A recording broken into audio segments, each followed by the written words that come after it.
Hi guys! Good evening! Welcome back po dito sa Gandara SRU channel for Showbiz Update. Ayan, kamusta po kayo? Magandarang gabi. Andito na naman nga po akong muli nagbabalik. Ang nagmamaganda at nag-iisa ninyong Locareta, nagmamaganda muli na Kakimpaw fans upang magatid sa inyo ng latest update and fresh happenings patungkol kina Kim Chiu and Paolo Avellino. And para nga po sa gabing ito, ang tatalakayin natin at pag-usapan ay may kinalaman po dito sa di umano'y pag-walkout ni Paolo kay Kiam. Aba-aba at may mga ganyang balita, basagin nga natin yan. At syempre, ang tungkol sa pa-block screening ng isa pong Alden Richards, ang isa ko pang Papa Balls. Hoy, grabehan, napaka lande gandara ha, lukaret ka talaga kahit kailan. Anyway, ayan, paano hindi ka naman kasi maano sa dalawang yan, Paolo at saka Alden. Abay, napaka-perfect talaga ng dalawang to. Grabe nga yun. Anyway, bago tayo mag-start sa mga hindi pa nakaka-subscribe dito sa ating channel, maaari lamang na pindutin po ninyo ang subscribe button natin at notification bell na nandiyan sa baba para mag-i-updated po kayo at ma-notify tuwing may bago tayong chika at balita hinggil sa Kimpaw. Basta mga balita na may kinalaman, kina Kim Chiu and Paolo Avellino, sagot na natin yan. So, unahin natin pag-usapan yung kinita ng My Love Will Make You Disappear. So, hanggang ngayon kasi 100M pa lang din yung inabalita ng ABS-CBN. Na syempre kung maghanap tayo, kung meron man tayong paniniwalaan na from the legit source, ibabalita naman yan ng ABS-CBN. Sana po ay talagang walang dagdag bawas. Mukha naman, 'di ba? Mukhang wala naman pong tapal. Kasi kita rin naman natin yung support. Dami kayong pa-block screening ng ng mga fans, 'di ba? Legit. So, 100M pa din lang until now ang yung update. Sabi nga dito ni Madam Bernie Nasol, 6 days lang yung kita nila na 100M. So, 6 days lang yon. Ilang araw na ang nakalipas, ilang linggo na. So, meaning, malaki na yung naidagdag.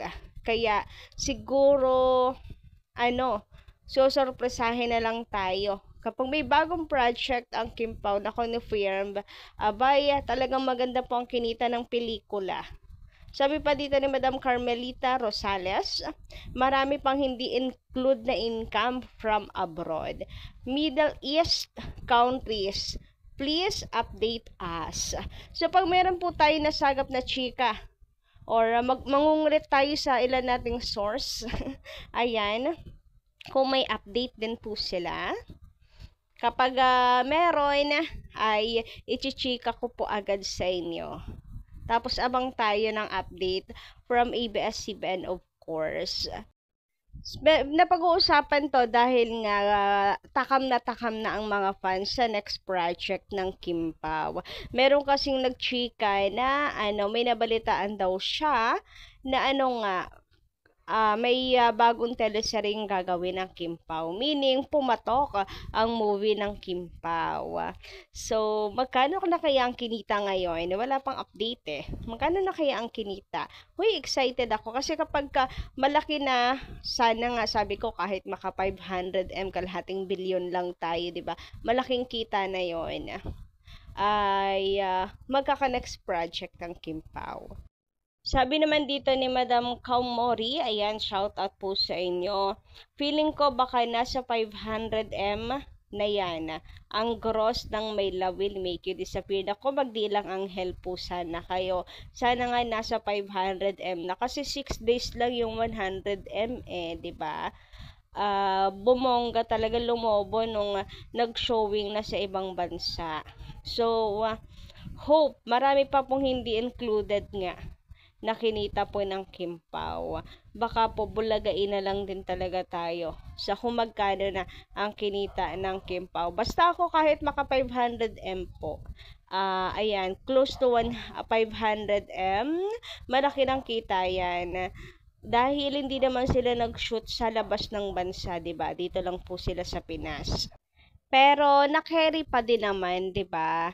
ang ganda pa rin po nung kinalabasan ng pelikula. Ang bongga nga eh. Anyway, sabi naman dito ni Madam Berina Nasol, maganda gabi.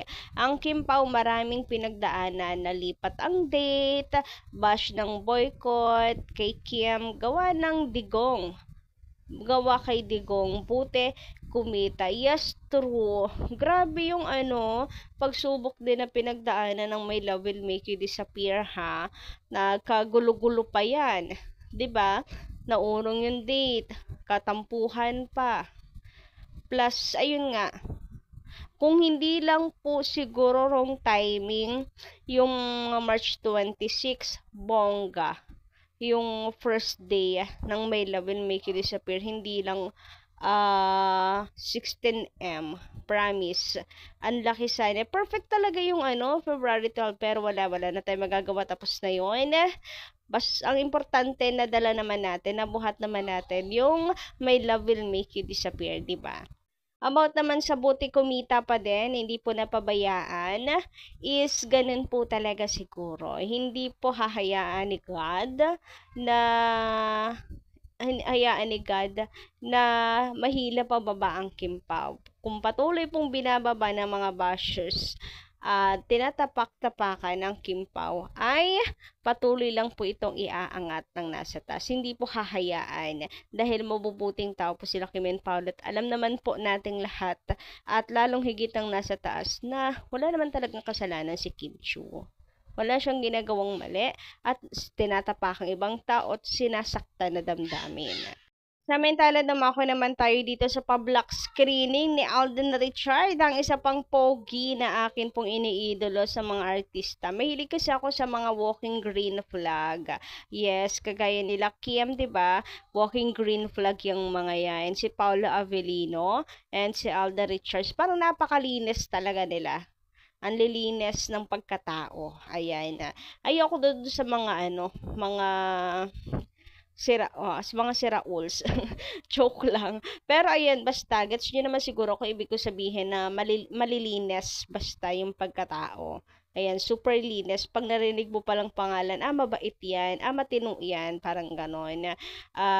Di na tayo lalayo sa Kim Pao, di ba? Matino, decente si Kim, ganyan. Anyway, eto na nga sa public screening. Garabihan nga raw ang isang Alden Richards, napakagalante. So, ayun, at may pa-Conscious and McDo, kung hindi ako nagkakamali. Yan yung nasagap kong chika. And with the gym mates, ayan yung public screening ni Alden Richards. Kasama rin si Barbie Fortesa. Although late na si Barbie nakapasok sa peer group na yan, sa jogging lang na bit-bit ni Alden Richards because they are childhood friends. Nakakatuwa lang. 'Di ba guys? Nagsusuportahan sila. Ang dami nagmamahal sa Kim Pao. Alam mo 'yon? Ngayon lang ako nakakita na ang dami nagpapa-block screening sa isang movie. Hindi lang organized by fans family, friends ng Kim Pao. Grabe. Totoong mga kaibigan talaga, bongga, be. Grabe 'yon. As in, they are loved by so many people. Samantala, dumako naman nga tayo dito sa red carpet ng Kim Pao during ABS-CBN Ball. Aba, alam nyo ba ginagamit ngayon ang Kim Pao? Wala namang masama i-content nila ang Kim Pao. Okay yan, for publicity pa rin naman, diba? Masaya nga tayo kasi ibig sabihin na relevant ang Kim Pao. Pero bakit naman ganito? Grabe naman, ginagamit yung Kim Pao para sa views, tapos sisiraan. Bakit hindi nilang gamitin nyo ang Kim Pao? Okay lang naman. Gamitin nyo sa mga post para dumami yung views. Ay, samahan na lang rin ang papuri para naman maganda yung timeline nyo. Good vibes, hindi apaka-toxic ng channel. So, eto ba naman, gawan ba naman na storya ang Kim Pao? Nakalagay dito, gusto mo lang naman mag-post, pero pero iniwan ka sa ere. So, nag-walk out daw si Paolo kay Kim. Ayan, nag-walk out daw si Pao. Iniwan si Kim Chiu. Grabehan naman yon. Apakasama daw na ugali ni Paolo Avellino, walang respeto. Talagang iba-iba tayo na interpretasyon at pagkakaintindi, no? Mayroong interpretasyon yung iba, ewan ko kung ganun lang ba talaga, iba-iba tayo ng opinion or napakabobo lang talaga nung pagkakaintindi nila, nung utak nila napakakitid lang talaga kaya ganun yung interpretasyon nila. Kasi ang ganda ng ginawa ni Paolo Avellino, to be honest, binigyan niya ng exposure si Kiam para makapag-aura-aura to. 'Di ba? Pero nagpicture din naman sila na magkasama silang dalawa eh. Halos ayaw nga mawalay ni Paolo kay Kim. Ayaw na niyang mag-isa, mag-solo-solo ng pictorial. Ewan ko ba't ganyan sila. Sabi pa dito, naluloko ako. Sabi dito, nakakahiya naman ginawa ng lalaki. Kahit palusot nila, iba pa din ang dating. Sabi dito, hoy, ikaw nga mahiya, issue ng issue. Binigyan ng spot si Kiyama para makapag-pick ka. Nasa tabi lang niya si Paulo. Panoorin mong mabuti ng buo niyan. Huwag maniwala sa konting clips. Etong author palaban talaga. Sabihin ba naman dito, yes talaga. Kahit pa sabihin na binigyan niya ng posture si Kiam, pero the way na umalis at yung mukha ni Kim. Anong meron sa mukha ni Kim? Natawa nga siya kay Paulo eh. Sabi pa dito, kaya nga iniwanan yan ni Janine. O di ba ang issue ng mga taong to? Ewan ko kung may kanya-kanya lang talaga opinion or napakakitid lang talaga, ang bobo lang talaga ng opinion nila. Anyway, hanggang dito lang muna ang ating update guys. Maraming salamat po sa inyong pakikinig. And don't forget to click the subscribe button and notification bell for more updates. Maraming salamat.